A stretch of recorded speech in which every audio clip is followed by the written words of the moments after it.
Өміріміздің бәрі сынақтан тұрады, бауырлар. Бір сынақтан құтылсаңыз не болады? Екінші сынақ келеді.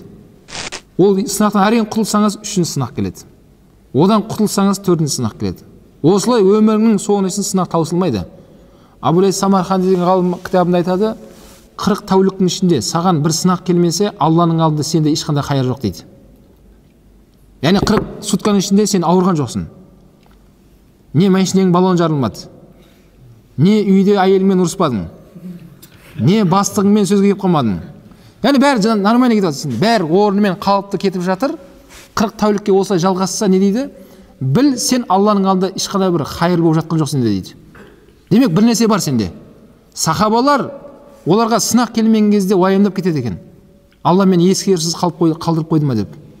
Сынақ келген кезде қуанады екен солар. Алхамдулилля, Алла мені ескерді. Алла Тағала өзінің сүйген құлдарына сынақ береді деп айтқан пайғамбар алейхиссалам. Иә, бауырлар. Әрине біз ешкімге еш нәрсе тілемейміз. Бірақ Алла сүйген құлдарына ғана сынақ береді деді.